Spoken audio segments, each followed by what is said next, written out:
Good day and welcome back to the Student StarCraft AI tournament. As you can see, we are live with this year's finals. Round robin phase is in progress, and so far we've already played 46 of the 6006 games scheduled.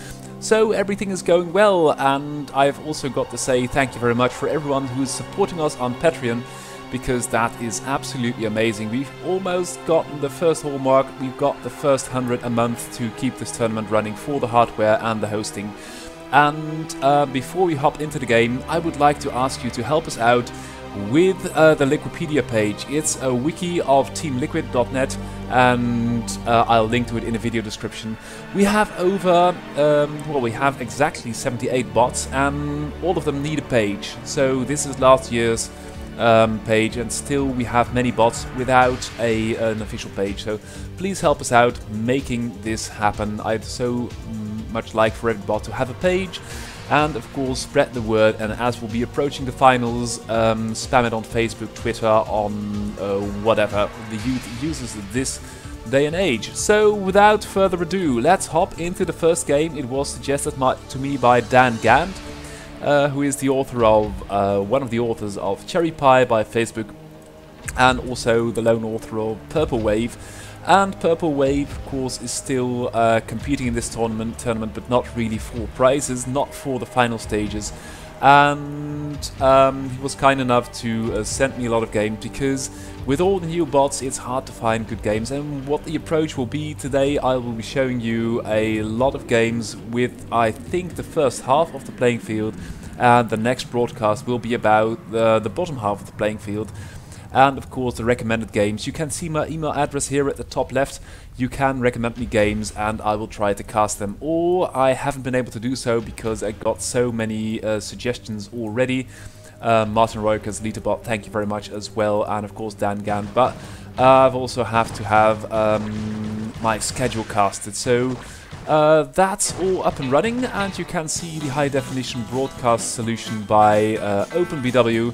And that is a project of Im42 and TSEMU, so thank you very much for that. It makes my life very much easier. We can see Pineapple Cactus, one of the newer entries, with a... I'll have to tune that down for a little bit, because that's the jivey music of the Terran theme. We see Pineapple Cactus with a handful of Zerglings roaming the map, and they are running to and fro, and GarmBot has taken, that is quite exceptional, its natural first. It likes to take expansion all over the map, but here it took the natural first, which is logical for anyone except for GarmBot. And now we see a little bit of Zergling skirmishes in the middle of the map. Depot, an extra hatchery, and a quick lair. And here for GarmBot we see a third taken as well, and just a lot of Hydra and Zergling, and they are all being A-moved into the enemy base. The one sunken is holding its own quite nicely, and you can see how that goes, because every time a unit pops in, it gets 1-2 hit, and it doesn't even get touched by the attacking unit. Now we've got 5 Mutas and 2 Scourge out, that's very well timed. And Garm has got its third up, so that's 3 bases of only 18 workers, army supply of 6, and now this Muta Cloud, or Cloudlet, in the middle of the map is trying to kill any and all attacking units, and every time it makes its way up there, oh, it takes down a Hydra and another Hydra, but it can't really, oh, they ignore the Zerglings, which is good. And they're going to hit the natural next. So let's see what happens. They kill the Hydra, and the Scourge kill the Overlord. And I need to tune that down just a little bit. So here we go. And the drones are cat food as well, or muta food as things will have it. Here, GarmBot. Of course, I should explain, the coder is called Aurélien Dermant in good French, and the bot is called Garm, so after the cerebrate Garm. And now Garm is attacking the natural of Pineapple Cactus as well. And of course the Mutas come over to help. The Mutas are all in one control group, which makes it difficult to both attack and defend at the same time. You can see the natural has been repopulated, and a little bit of army supply has been rebuilt. So now the Zerglings are out there, and the Mutas can go off again to try and kill some stuff. But they still haven't reached the enemy base yet. Now going for the third. The third is no defenseless except for this muter, which is now dead. But you can also see this base has been taken, this base will soon be taken, and units are streaming in left and right, just A-moving the enemy natural. So, worker-wise, we've got 24 workers at the main and about 3 here, so that's good. And the muter cloud is trying to attack one place at a time versus a distributed effort like GarmBot. That's not really working. So there we go. It's hitting the third again and depopulating it quite quickly. Then moving over to the natural and then heading back home to help and defend because the natural is under attack. There is no kind of defense anywhere to be seen, and you can see the army supply of Pineapple Cactus is only 15.5. And of GarmBot, it's rising steadily, now about 10, 11, and all units are being thrown away. It looks like, oh, we've got one muter.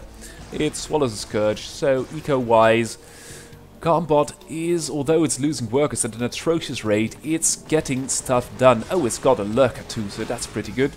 And if that Lurker will... oh, it will try and hurt the enemy now, and these muters, will they consider the Lurker to be a threat?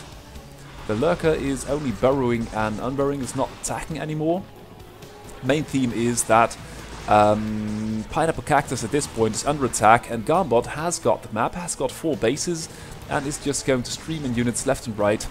And this one Lurker is just getting so much stuff done, it's unreal.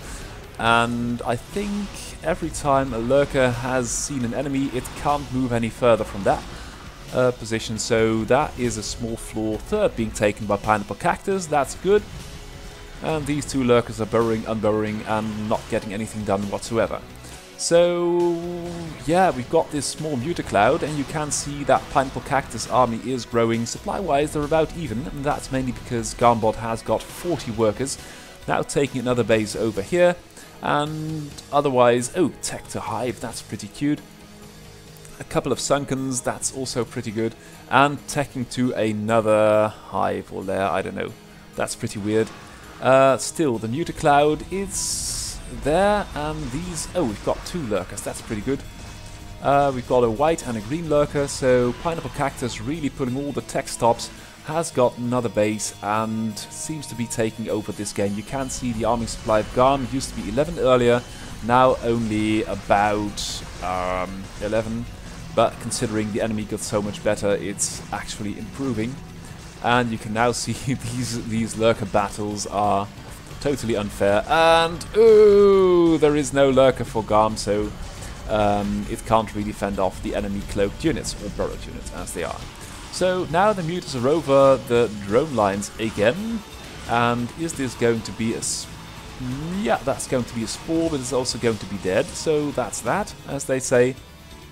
And Pineapple Cactus, although it's losing units at an atrocious rate and getting all kinds of buildings damaged, is slowly getting ahead in this game. You can see it's 80 versus 60 supply, and the army of Pineapple Cactus is just getting bigger and bigger and is now going to hit, I think, one of the bases. And it can't really defend itself because there is no kind of central army director on the end of Garm, and these Lurkers are really getting stuff done. They let the Extractor live. That's unfortunate, but hey, what do you know? And then they hit on the next base and they tear that down, and this time they do kill the Extractor, and the Overlords congregate over the last Extractor which got left alone. And you can see now that this small army, without really being contested, is tearing stuff down. Now GarmBot has got more bases and has got some kind of an army together, but overall Pineapple Cactus is running away with this game and is now 130 versus 64 army supply. Garm occasionally getting a little bit of blood back into the game, but I think it's only a matter of time before Pineapple Cactus will win this and seal the deal. Garm now only with 2 bases left, and this one got depopulated as well, and the Lurkers have arrived, so that's going to be over. And Pineapple Cactus with 64 workers, 81 army supply, that's quite a lot. That makes me wonder where all that army is. A lot of it is in the middle of the map and now is going to swarm, and the muters of course are still there. One spore holding on, but oh, the muter cloud isn't so big anymore. But you can see the main base being overrun The extractor finally has been killed, and this is the last base, and it's only waiting for the ground army to catch up to it. And I think here it comes. It's going to be hit from two sides with the ground and the air forces. Pineapple Cactus taking the victory over GarmBot. That is the GG, and let's hop into the next game. It's JiaBot versus David Larach. I suppose he's French or Canadian or whatever. Should look that up because that's not really kind of me not to know.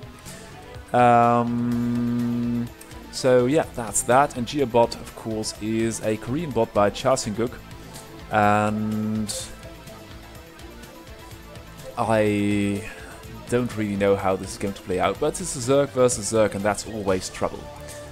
JiaBot going for the sunken first, got some more workers than does David, but David is smart enough to tear down the the spawning pool, which is not defended. The workers don't come out to help at all, and I hope this sunken can just stay alive with only a sliver of HP left, and the next sunken gets built into the same place. Of course, it will fall prey to that again, but now there are two Zerglings out for JiaBot as well. This time it's David's bot, that's very lucky, and more Zerglings are catching up. You can see no more drones being produced, so eventually I would say that, oh well, if you're not building anything it's going to be hard. And now the sunken is under attack and it may fall, so that's very unfortunate. The workers come out to defend, and the question is, are these going to be... These are going to be Zerglings, so that's okay. And that is pretty ballsy to, with only 5 Zerglings and 8 workers, I think 2 workers died, to be going for a lair and not build a sunken or another spawning pool. That's very unfortunate, and I don't know what's up with these, with the creep. That's really weirding me out. But okay, you've got this the spawning pool again, and with a bit of luck, the JiaBot might just hold on long enough. Oh, that's the sunken again, in the wrong position again, so learning-wise, that's not really working, is it? Going to speed it up just a notch because I've got a lot of games I want to show you. And now you see that the sunken is going to down on the Zerglings again with a handful of lings, but this time please build it over there. So that's the safer position for JiaBot to build the sunken, or at least the sunken and the pool. And I think that if these lings come in 2 at a time, it will be a safe setup because yeah, and there we go, another hatchery. So once this is finished, I think that JiaBot will have the minerals, 10 workers, and the defense, and the Zerglings to help make this work. Oh god, that's a spire. And that's really weirding it up. The muter is now going out and coming back to defend, and another muter, so yeah. 3 muters now, and of course this being a 5 pool-ish kind of thing, it's only a matter of time, and the worker count is going to climb as well. But every time there is a Zergling threat, all the muters are coming back, so this might actually take a while before any kind of substantial damage is done. Now the muters have had enough, they plunder the enemy base and they kill the overlord, so now Zerg is supply blocked, David is supply blocked. And although the Hydra Den is dead, it will get rebuilt. And of one base, JiaBot holds with a tail sliver, and that is the GG. So, yeah, there we go.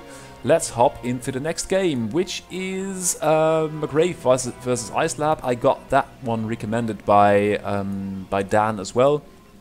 Dan, thank you very much. I'd also picked this game myself for reasons because normally with the new voting system we've got in place, it's very hard to actually see a game between lower tier bots, but now it's happening all over the place. We had so many new entries in the last couple of days. For this tournament alone we had about 20-25 new bots, so that's quite a lot. And McRae versus Ice, of course, is a good matchup. McRae is... oh, and I should be showing you this because I quite forgot about that. I need to show you the results page. It's now looking like this. BeReiva is at still 100% winning rate, 15 games won, 0 lost. Then McRae, second place, lost 1 game but 120. Then TSCMU Random, which, as TSCMU is working on Cherry Pie as well, is not allowed into the elimination stages, 17-1. Great score for a random bot, that's absolutely stunning. And IceLab is then, of course, in 4th place. So that's a really good match, I think, to show you. Now McRae with a beautiful SimCity. No run bias coming to go through here, and shield battery as well. Only 2 gateways now. We'll have another one ready, and let me check. IceBot has got siege mode, spider mines will be done soon too, and range will be finished momentarily as well. So now the goons go out to march, but there are tanks already, one on the high ground and a vulture and a bunker on the low ground. So SimCity wise, these 2 bots are at the top of the game. And this tank has got a sublime position. I think I don't really think McRae at this point can break through. You see all kinds of scouting activity all over the map. Is there going to be a 4th base? Looking at the minerals, I'd say yes. This vulture is very brave and very dead, but this tank can really blast these goons for all it's worth, and this bunker will be repaired for a handful of minerals. So IceLab's in a good position with the 2nd tank coming up, so that will be okay. 3rd base for McRae though, so that might be a little bit of a problem. And worker-wise, McRae is on 40 already, and now has got 3 gates, 4 gates, and any kind of leg speed coming up, and Ice is keeping off the upgrades. Has now got 2 tanks on the high ground. Workers going back to work. Only 36. More workers are here at the main than at the natural, so that might be a little bit of a problem. And IceBot starting to mine up these bases with spider mines. And if an AI is playing this game, it's most likely to be instructed to build the town hall, the nexus of the command center right on top. And if there is a mine in place, that will not always work. Oh, and you can see now, the barracks lifted, that's very unfortunate, but these 2 tanks have got enough firepower, and a 3rd tank is on the way. So McRae, for the time being, can't really get too much done. Handful of mines on the map, but otherwise McRae is in a good position. Lots of pylons all over the map. Will we see more tech? We'll see Templar archives. Have we got any Templar yet? No, we haven't. Just goons and zealots, and let me speed it up a little bit. And you can see this saturation is pretty low, and this saturation is pretty high. But for the time being, Ice has got the high ground, and nice worker transfer there in progress.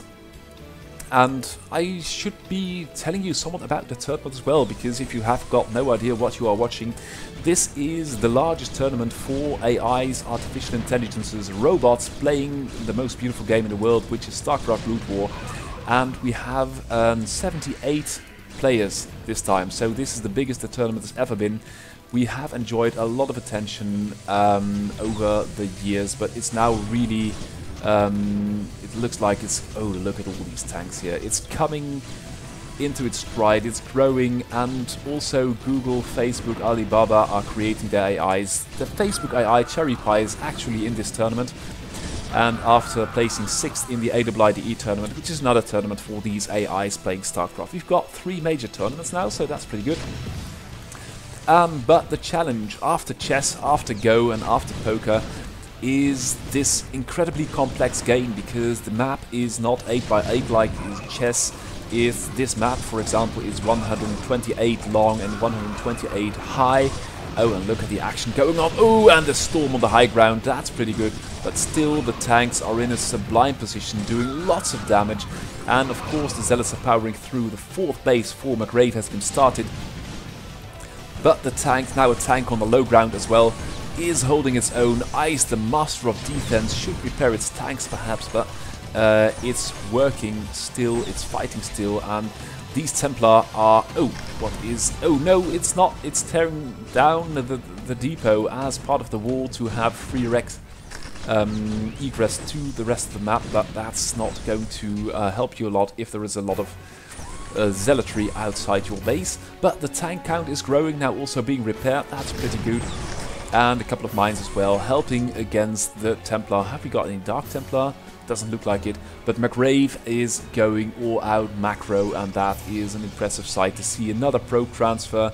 That's going to be 4 versus 2 bases. The main of Ice has got some juice left in it, and Ice is sitting back behind the mines and a lot of tanks, so that's good.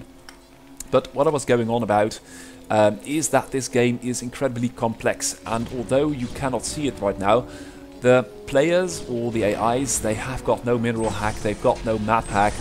these tanks can only see about up to here, and I'm using this OpenBW software to cast this game because they've got high resolution, and for large-scale battles like this one it's ideal. But these players' units can only see up to about here, so they are playing blind, and that's very hard, not knowing what your enemy is up to, what he could do. And of course it's just not black and white squares, you've got impassable terrain like this space, or for lower to high ground movement you need a ramp. You've got two kinds of minerals, resources and gas that you need to mine, and you've got three races basically. You've got the Zerg, which is this biological stuff you saw earlier, you've got the Terran, which are mostly human, and you've got the Protoss, which are some kind of cool space aliens. That means that if you compare it to chess, you've got three colors which are asymmetrical, and somehow Blizzard made it so that it was balanced, so that was really impressive. And it is really the next big challenge for AI to beat humans at a game. If you visit our webpage, you can of course see the address in at the bottom right. You can watch these monsters play 24/7, even if the tournament's not running. Oh, and look at these storms, that's really awesome. But the tanks are still holding. They've got such a long range and such a lot of firepower. Ideal to have a defense with tanks like these. But you can also install these bots on your own computer. You will need Brute War version 1.16 point something else. It's all documented, so don't worry about it. And Blizzard has announced that they will be integrating the Brute War API, so application programming interface, into Brute War Remastered. So you will be able to play these online as well, and with the newer version of Brute War, the Brute War Remaster. So that's pretty good, and I can only commend Blizzard for doing so. And now Ice has had enough. It's moving out, and you can see it's 55 versus 68 supply. That's not the worst. The worst part for McRae is that these tanks have got such a lot of firepower, and they only need to be careful not to get flanked like this. The goons are moving into the blind spot of these tanks. That's pretty pro. The tanks are even catching some friendly fire. And there is just such a lot of stuff for Protoss. It's 80 versus 50 army supply, but Ice really needs that third base. As you can see, these minerals won't last forever. They're getting low, and if you run out of money, and here comes the flank, all the zealots run into the tank line. They're wavering, they're moving out again, and the storm's coming in, and the storms hit mostly zealots, but you can see orange McRae is mining all over the map. Oh, and let me not slip from the battle. And the entire expeditionary force of IceLab is being mown down with storms, with zealots. And this is pretty much the game, because the army supply for Protoss is now about double. And although there is a minefield, and Protoss is going to have to play a little bit of Minesweeper with units, it's also got an Arbiter now, which will cloak the units. And for AIs, that's of course, it's even more difficult, because you need some kind of detection. And that also, it just increases the complexity of the game, so it makes that very hard for an AI to play. And if even Facebook is having, well, it takes Facebook a lot of work to get an AI at the level where it can play humans. And make no mistake, if you install these bots and just wait a little bit until Blizzard has integrated this Brute War API, allowing this code for these bots to interact with the game, to Brute War Remastered. But if you play these bots, it's by no means easy. McRae is no pushover, and there are at least 5 other bots which are really hard to play if you are an average player. And also, for a human player, Brute War is a very unforgiving game. And IceBot now is mining out the main. McRae is all over this. It's got 78 workers and 102 army supply. And it's maxed, so I don't really know where the discrepancy is coming from. I think the units which are in production are counted towards the total, but not really here. Oh, and now it matches, so that's okay. And still the tanks are on the high ground. McRae is defending, attacking, Ice is defending. But you can see it's just one big stream of units, and need to appreciate how hard it is for an AI to do that. Just take all the bases, build a little bit of defense, build a little bit of production at all of the bases, and running up a bank. So if McRae loses a lot of units during a major battle, ooh, that's a nice stasis, and spell use is absolutely sublime as well. McRae can replenish its army instantly. You can see every time a unit dies and the 200 max ticks below 200, it automatically gets replenished. One of the big advantages these AIs have at this moment is that they are allowed unlimited APM, and you can see that here, that's actions per minute. And while Zerg, one of the fastest brute war players of all time, occasionally managed 500-600 APM for a minute, half a minute in really tense battles, pumping out this 13k APM for an AI is not hard. It's just, it's easy. But thinking about how to conquer the enemy or move your units or do stuff like that, that's incredibly hard. So, going to give the game to McRae because there is so much more I need to cast. And one other major competitor is IronBot. IronBot during most of the year was placed third, well, first, second or third. And then Crazier took the number 1 position, and then McRae took the number 2 position. But IronBot is still very strong, and you will soon find out why. The enemy is Martin Royakas, that's LitaBot. Of course, Martin is the author of this beautiful piece of AI machinery. And Martin is, well, very well versed in the noble art of brute war AI. Has won multiple big tournaments and can basically do whatever he wants if he's got the time. So that will be interesting to see how it's going to be this tournament. As I said earlier, we've got this round robin thing going where all 78 bots will be playing each other.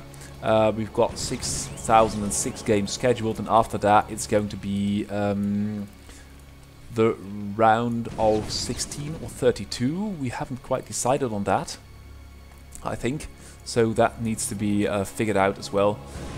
But for the time being, you've got this very tense vulture battle going on, and IronBot is used for its vulture, it's known for its vulture micro, and also for the fact that it repairs the vultures on site. So it's got a very large potential for harassment of the enemy. And before you start posting Need 2 on StarCraft Brute War pages, harassment is just not trying to win major battles, but just to annoy the enemy, kill a worker here, or do some damage quickly and then run off again. So that's IronBot, and LitaBot. LitaBot is, by the looks of it, going to play a standard mech game. So there we go. Going to speed it up. And you can see now that there is a small push of LitaBots coming up, and Iron has got the mines, which are taken down occasionally, but every once in a while one will hit, and of course the vultures will... Ooh, that was a very close hit, and now the vultures are running from one Goliath. I don't know why, but hey, you never know. And Iron is over-relying on vultures just a little bit, and now has got 2 tanks, so they will be able to expel these Goliaths from the main base, and no natural being taken. So both Terrans very aggressive with the mech build, only 1 base, and you can see why LitaBot is opting for Goliaths here. They can cut down these vultures so quick, but now Iron's got these tanks on the high ground. Vultures can't reach. They haven't got the range to kill these or to even attack these siege tanks, so these siege tanks are keeping this ramp nice and tidy. And now 3 tanks, so I think the era for LitaBot of the Goliaths is pretty much done. It would be wise to gather up some forces and try a larger engagement later on. As you can see, Iron's got things well under control. Worker-wise, these 2 bots don't really differ that much, but if you've got 4 siege tanks on the high ground and you're not even touching one of them, it may be time to consider another strategy. And what's going to happen here is, I think that Iron is going to push out of the base, and then we'll take another. So yeah, there you go. Tanks on the low ground, and more tanks are going to make it down the ramp, and Iron will be taking another base relatively soon. LitaBot still doing everything on 1 base and throwing away units 1 at a time. I think this can only end one way, and I even wonder if Iron is going to take that other base, or if it's just going to take the direct approach and march all its tanks over, because LitaBot refuses to make any tanks. And now all the tanks, still 2 tanks in the high ground, I think that's wise, but the other tanks are slowly pushing and pushing LitaBot back. And yeah, there we go. IronBot starting another base. Main base getting low. Same can be said for LitaBot, which is completely out. And I can only see IronBot taking it at this point. The tanks have got everything locked down and now are in the main base. So that's the GG, IronBot taking it, and let's hop into the next game. And it's starting quickly because I have got about 10 more games planned. And I can't make this broadcast too long because I've got a confession to make on Christmas Eve. I am recording this on Christmas Eve actually, and about 2 or 3 hours before you are watching this. I totally forgot to make this broadcast. I have been writing articles and doing all kinds of stuff for the tournament, but I forgot that I had to make this video as well. We are broadcasting every Sunday on Twitch at 2000 hours Central European time. And I just forgot to make the video, which was pretty bad. Oh, and now we've got a bit of vulture harassment going on in the main base, but we've got the Sunken and a handful of Zerglings, so perhaps Zerg might hold on for dear life for a little bit. And if this is going to be another Sunken versus Zealots, you would be okay, although the natural is kind of exposed. But by now there are so many Zealots out that they can contest the Zerglings, and without more Zerglings coming, yeah, there you go, the natural is not really a safe place to mine, and Flash is going to do this awfully strong one base gateway play. Is he going to build Dragoons? Yes, he is. So that's pretty pro, but the Zerglings are kept in tight formation, and although they can't really engage this group in the middle, their friends are coming, and then it will be all about who thinks can win this battle. And if you are watching these AI games and you see 2 armies like these watching each other, moving in, moving out, it is a combat simulator which will evaluate the army size and the enemy army strength, and then say, well, can we take this fight or no? And then if the answer is yes, of course they attack, and if they think no, they run away. And there is a lot of work to be done because, as you can see, it's not really symmetrical anymore. Now we've got ranged units into the mix as well, but the workers have been increased at the natural. And there is a Sunken as well, so with the bridges and perhaps any other tech, we see a Hydra Den here. And so Zerg will have access to ranged units as well. Zerg may be able to hold, but that's also one of the areas in artificial intelligence which is very hard to estimate what is going to work. And now the Zealots are being surrounded by the Zerglings. Have they got the... no, they haven't got the weapons upgrade. But now the Zerg is going to be overrun, and the Protoss army is going to tear down the natural in the... Oh dear, oh dear, this is not looking good for Zerg at all, but with 2 Sunkens and a handful of army units they can fight. Problem is, there is going to be an expansion for Flash. And Flash has nothing to do with YuanHangZu, the Korean pro player. But it's just a name anyone picked. There is also a new bot called Korean, but I've seen it lose, so it can't really be Korean. No, with all kidding aside, the Koreans don't have that kind of an advantage over the rest of the world in Brute War AI, so if you are thinking of taking one back for the rest of the world, start coding Brute War AI. There are all kinds of tutorials, so yeah, there we go. And these 2 Sunkens are very well placed, but I think they are only delaying the inevitable. Because as this natural is now active, you can see here the army supply is 5 for Zerg, 14 for Protoss, and with the range, I think it's only going to be a matter of time. Here comes a Stargate, which will allow the Protoss to build air units. This Overlord is very lucky, but the Zergling Hydra army is just not going to like this very much. Now, 3 Sunkens, very well placed, and I think this is hard for Protoss to break. Because you need to calculate, well, can I win this versus these ground units and these supporting buildings as well? And if so, yeah, will I run? If I run, I will take some hits, but I'll save my units. What can I do best? And for Zerg, that's exactly the same. Zerg is now frantically calculating how to get out of this mess. And every time Zerg attacks, it will lose his unit. But as long as it drives the Protoss back without getting hurt, it is okay. The problem is if units get lost, Protoss has now doubled the economy, so it can trade units 2 to 1 and come out equal. So that's also a consideration, and that makes the old calculation thing on macro and micro niveau, on tactics, strategy and individual battles makes it very complex. And let not you be deceived by this huge lot of APM that these bots have. Having 10k APM does not really make you equal to a below average human player. If you take a 2-year-old and say, well, you can have 100,000 actions per minute, it's not really going to work. So that's really an entirely different thing. And Flash keeping its APM low is going to make him nice concave at the ramps. There is a Zerg army, but I don't really think it's going to work. We've got a carrier now, that's a late game air unit for Protoss, and Zerg is going to do everything on one base. So that's very interesting. And now Protoss has had enough, is going to chase back the enemy to its own base. And the natural, which has been reclaimed by Zerg, is going to be mown down shortly. And I think Protoss will just take this game. It's not taking a third base. Its army is relatively small. It's only 52 versus 16 worth in supply. And this defender's advantage with the supporting structures. Oh, this carrier is not doing anything at all. But as all the anti-air units die, these carriers will have free reign. And these Hydras aren't even fighting. So, good game. Flash taking it.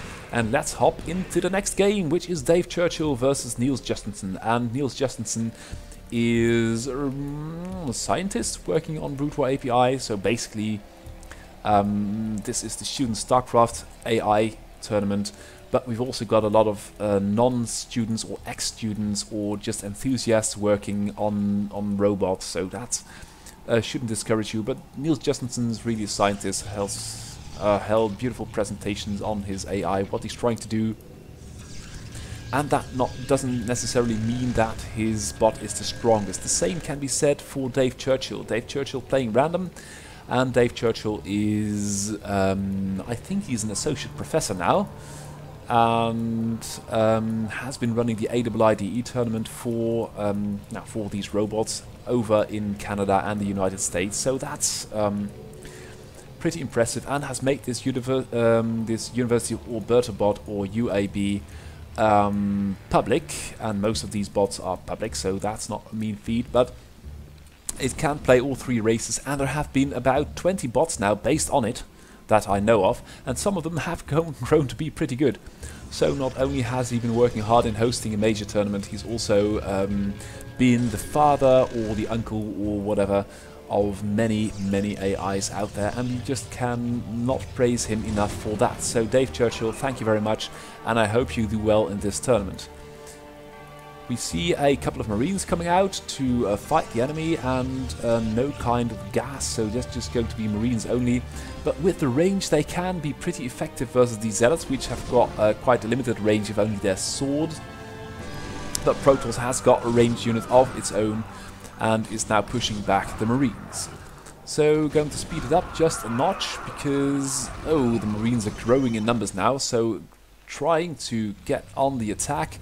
And you can see Dave Churchill just building units all over the place. But they are just no match for these Dragoons of the Protoss with decent micro. And as soon as the Protoss gets a melee unit to buffer damage, all the Marines have left is to run and hide.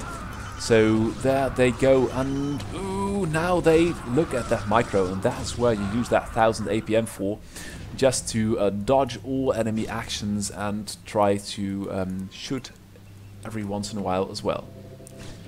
So yeah, there we go, lots of action in the middle of the map. One goon is going to die, but then reinforcements for Protoss will be there as well. And it's going to be a little bit of a tug of war, and Terran has now got the... that's going to be a problem. These are cloaked units, which you will need some kind of detector for, and these turrets are adapted to that. But if they have got no protection, these Dark Templar, as they're called, are invisible and cannot be targeted by enemy units. So, yep, there we go. Protoss starting another base, and is now decimating the enemy army. Dave Churchill out of money, out of forces, and yeah, there we go. That's the GG. Let's hop into the next game. Ooh, and did I really do that? This is a doubly interesting story because we've got a UC3 Manolo bot and a UC3M is the Universidad Carlos III de Madrid. And from the name you might have divulged that it's a Spanish university, and we had about 7 entrants for this tournament, so let's see what they are going to do. At the other end of the map we have got Cherry Pie, and despite its humble name it is a project of the Facebook group, which is headed by Gabriel Senave and is supported by Dan Gant, the author of Purple Wave, and TSC Moo. So that's, if you don't know Gabriel Senave, he has been working on Brute War AI for years. His own bot, StarBot, is, well, hasn't really been active. Oh no, it's Barbecue Bot, I think. We'll have to look that up. I haven't seen that active for donkey's years. And now it's going for the attack. So we've got a Facebook team with a lot of calculating power and just 3 of the smartest guys in the world working on a bot for Brute War AI, and you can see UC3 Manolo bot is being very slow. The command center is almost being killed by this one drone, and I think as soon as the first MarineHell pop, it's not going to be that much of a problem anymore. So there we go. And now let me see. I'm looking it up on my laptop. Oh, this marine is totally balking out. It's not even killing the drone. So yeah, we've got 2 Zerglings making their way over. And oh, that's a pity actually, because I think that yeah, and Barbecue Bot is by Gabriel Senave. Sorry Gabriel, that I forgot that, but it's such a long time ago, and I'm glad you are back. So now these Zerglings are killing Marines, and the Marines are not really attacking, they are doing something else, I don't know what. And Cherry Pie really playing it safe, and is still... Oh no, it's no longer killing... Oh, a Marine has seen the light and is trying to kill this drone, and it succeeds, so that's pretty well done. So the first kill goes to UC3 LitaBot.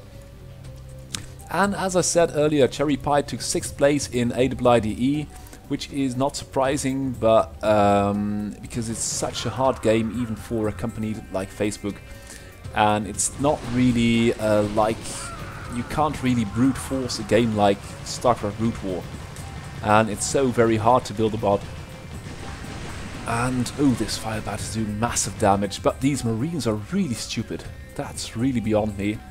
And Cherry Pie, I hope it hasn't walled itself in, but is sitting back, producing units a couple at a time. This Zergling is doing something interesting as well. And oh, that's really playing it safe versus a bot which isn't even capable of returning fire at times. So yeah, that's that.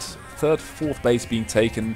And the problem is, if you let a bot do this, sit away and sit back and macro up, build a lot of drones, especially Zerg, they can get so wicked. And UC3 ManoloBot has got 0 APM at the moment. This is really beyond anything I've ever seen. This is buggy to say the least. And now the game is over, were it not for the Firebats, which do just so much damage to ground units. And there you go. So Cherry Pie with 4 bases, lots of tech, lots of hatcheries, is taking this game, and I am sure that we'll be showing more games of Cherry Pie later on. Next game is WoollyBot versus Erza, and let's see how they are going to play, and I'm really going to run out of time now, so pardon me for speeding it up just a little, tiny little bit. And what we see here is the first wave of Zealots leave the base. We've got 2 Sunkens, and they are quite okayly placed, but it would be nice to have some kind of support, because these Zealots are going to tear down these Sunkens without too much difficulty, and these Sunkens I think will be a little bit late.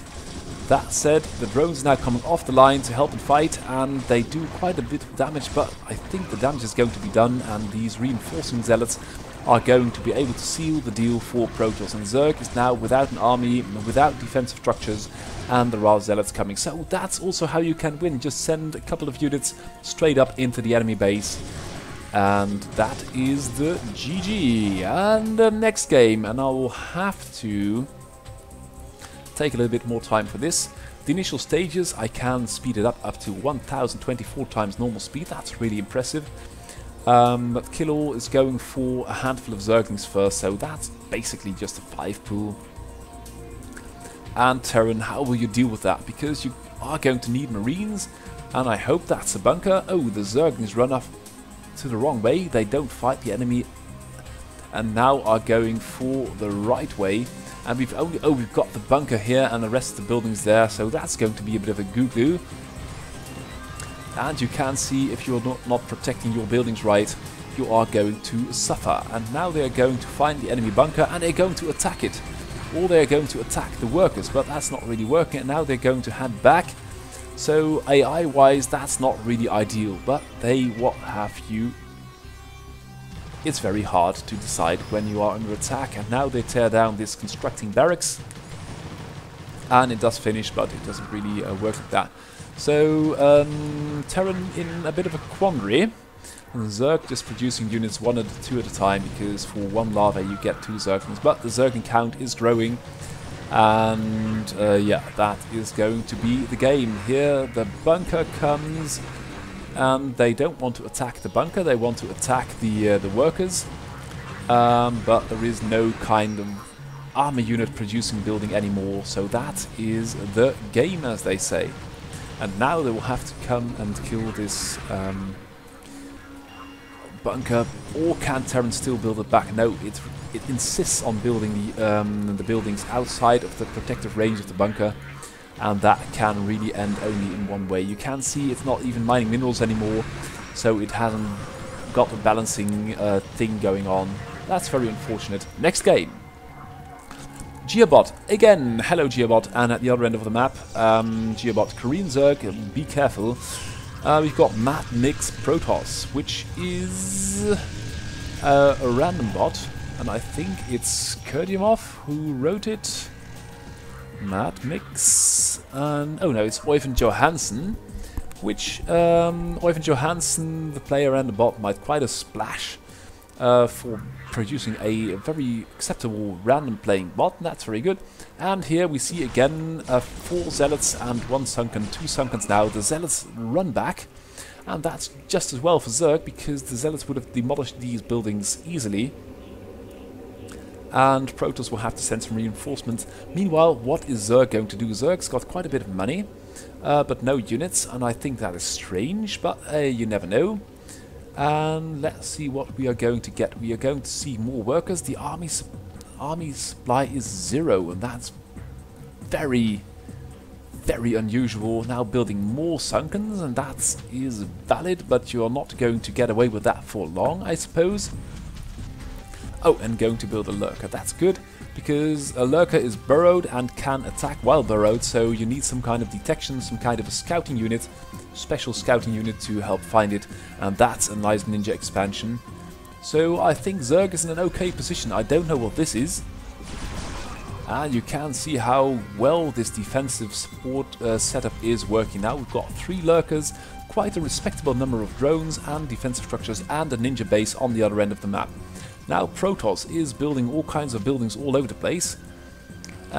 Seems to be hesitating about when to attack. Now you can always do that, but you will need... Oh, there we go. No, we don't. You will need some kind of detection, mobile detection if at all possible, to help kill these lurkers. And this game is really strange, but neither player seems to... Oh, there we go. Zerg has had enough and is moving out. No, isn't. Is moving out, and you can see all these lurkers are bugging each other out because they've all been burrowed and they try to pop up on the same spot, so yeah, they can't really move very well, unfortunately. Third base being taken by MatNix Protoss, and MatNix has got Templar Tag, has got a Fleet Beacon, has got an Observatory, and has got Dark Templar, so this game is getting out of control. It's like a no-rush 20-minute game. But at the 11-minute mark they all run out and off to kill each other. And this third base has been mining unhindered. You can see now the Zerg army is absolutely beastly. While Protoss only claim to fame as having 71 workers and an army of 21. So that's not all that much. Now Zerg is doing stuff. Oh, and the Observer now finds the hidden base. That's good. But still, the army size of Protoss is relatively small, and once Zerg has had enough, it will move out, probably, hopefully. Ooh, and now Protoss is pushing for the bottom base of Zerg, and it's barely defended, so there we go. Here come the reinforcements, and will they be in time? No, they won't. Oh, but the Observer isn't here. The Observer is at the bottom, while the army's getting butchered over here and over there. Oh, and this cloaked unit is having a field day of its own. But Zerg is now all over the place. Oh, and the Overlord speed upgrades is not there. So this Overlord can spot this Dark Templar unit, but it's way too slow. And if these carriers were smart, they would kill the Overlord. And there you go. But now Zerg is moving out, has taken another third base. And you can see it's got a huge army, and it's killing a lot of Protoss units in the middle of the map because it's got a superior composition at this point. And there we go. There we go, there we go. These carriers are very endangered, and Protoss making sure this base is not being rebuilt. Taking another base, but the Protoss army is so small. And Zerg is trying to make it work with all these lurkers. Look at that. But the air forces overhead, they just can't touch. And this Dark Templar they can't touch either. So Zerg army is getting smaller and smaller. The main base is mining out. New third base has been established, but Protoss has just got so much stuff at this point. And all the carriers, although they are not the strongest or the smartest, if you get a critical number with cloak provided by this carrier, you can do quite a lot of damage. So this is the Zerg swan song. And let's hop into the next game. It's again Cherry Pie, and this time sorry all other competitors, but I'm really curious as how the Facebook bot is going to play. I took a slightly stronger opponent. It's YuanHangZu. I'm not going to pronounce that right. I know I'm not. Oh, and it's going to do a cannon rush. Oh, that's so cruel. And you have got. Oh, let's rewind. You've got to recognize that and recognize it for what it is. And the Zerg at this point is not doing so. It's just building a lot. Oh, well, it killed the cannon at the top of the ramp, but the natural is dead. And it hasn't got a single army unit to send over to help and kill this high ground cannon. And YuanHangZu is going to have a field day here.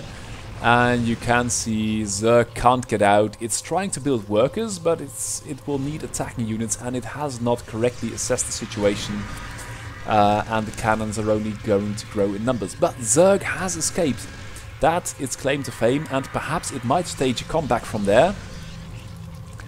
And there we go. There we go, there we go, there we go. That's going to be interesting to produce army units here as well. And Zerg has got this base operational. It's GarmBot now, which will allow Zerg to build more tech units. And the cannons are not advancing any further. It's just going to be gateways, which cannot shoot.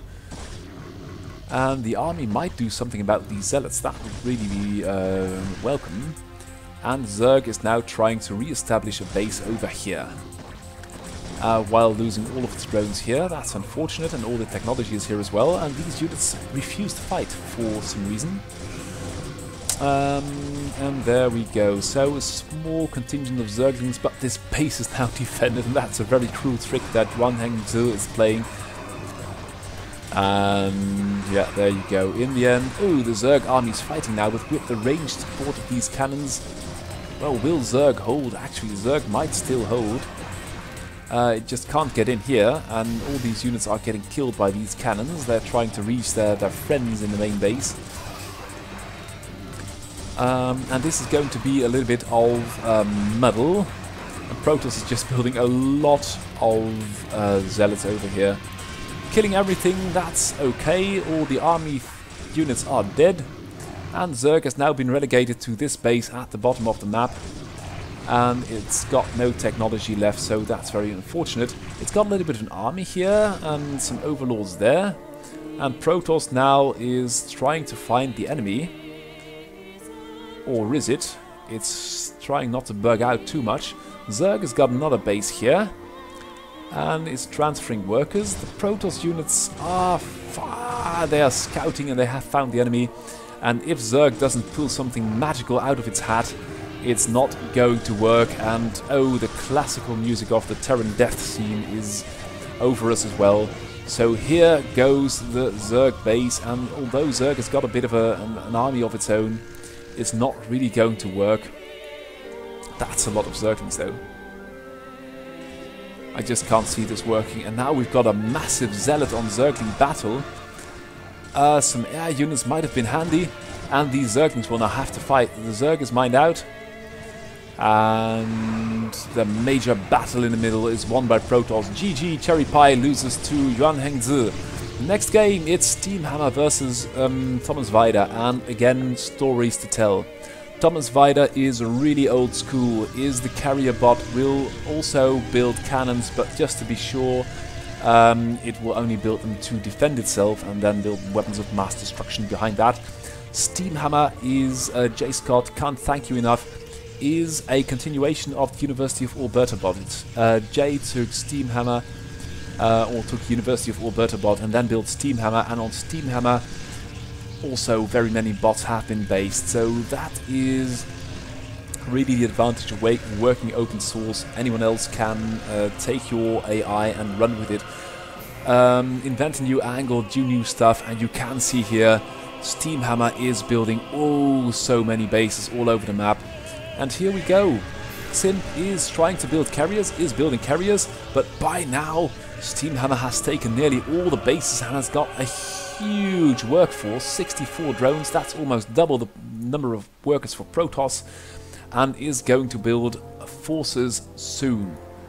And these Hydras can be very deadly, they should be a little deadlier, and they shouldn't mill about as much, but hey, what can you say?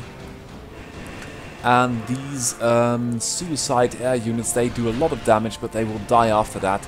So now the question is, when is SteamHammer going to attack?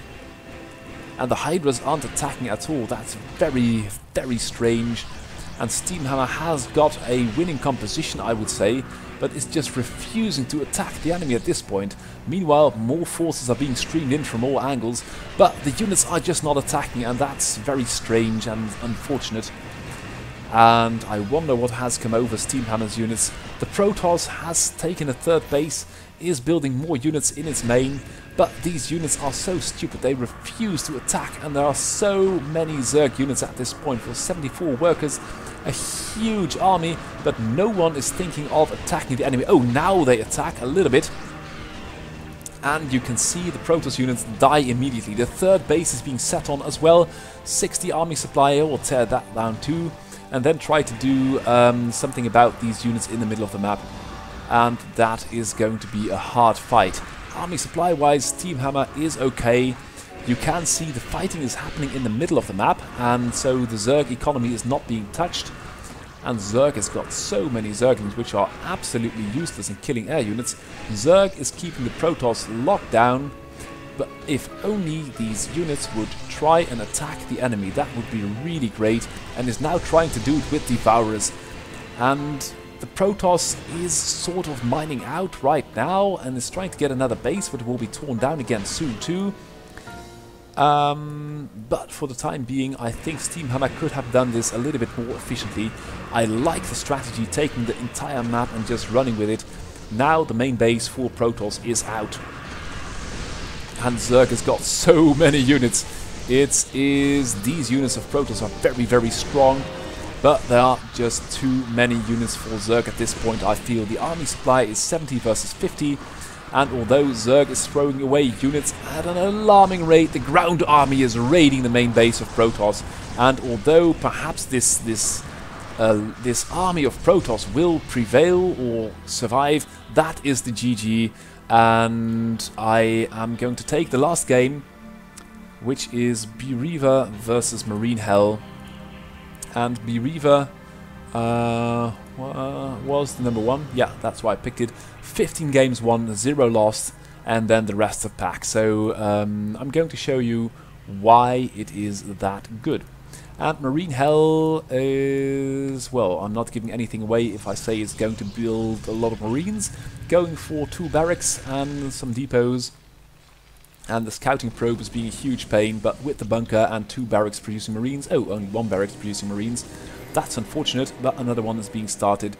But BeReiva has detected there is no immediate threat, is going to take an expansion, and has got the cyber core and the forge out already. And MarineHell, staying true to its name, is building a lot of barracks and just a lot of Marines as well. 20 workers seems to be enough for its taste, and BeReiva's got 27, is mining from 2 bases already, is now finally getting its production up. It's got to be careful though, because if you add a couple of medics or just walk over with this large swath of Marines, it's 20 versus 6 army supply, and then you're in a bit of a bind while you are producing units to try and deal with the huge number of Marines. 2 cannons being built and a handful of units sent over. And what kind of music is this? Never heard this.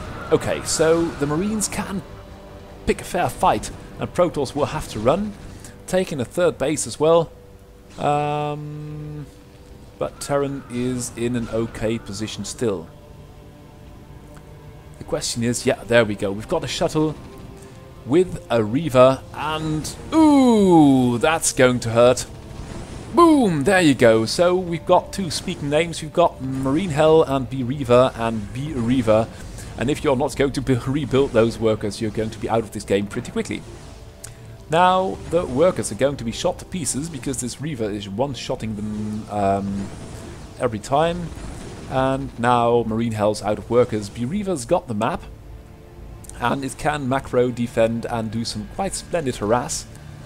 And now this Reaver is either going to tear down the entire base or take on these bio units. Meanwhile, sitting back in the middle of the map, oh dear, oh dear. Okay, you can imagine how the finale of this game is going to turn out. Bloody, perhaps not in the favor of this Marine group. But for now, this was a broadcast of the Student StarCraft AI tournament. I hope to have shown you some of the games we'd like to see so much. We've got 78 bots vying for the title this year, which is the most we have ever had. Come visit us. You can see our address at the bottom right. Come support us. Not only spread the word, but just come and hang out in Twitch. Oh, that's a Scythe Storm. That's pretty brutal. And one last time, I'd like to ask you to help on Liquipedia, the Team Liquid Wiki, to give every bot a page of its own. With 78 bots, that's a lot of work for, well, for me alone basically. So if you find 5 minutes, do 1 bot, and if everyone does that, that will be splendid. So, well, I'm going to show you the butchery in the end. There we go, what is happening, the ground army at the bottom, and BeReiva isn't building anything anymore, that's strange. But it's just waiting for this one Reaver to tear everything down. Now it has found the Marines and is blasting them to hell, doing so much damage, and that is the game. So thank you for watching, hope to see you again next week, and goodbye.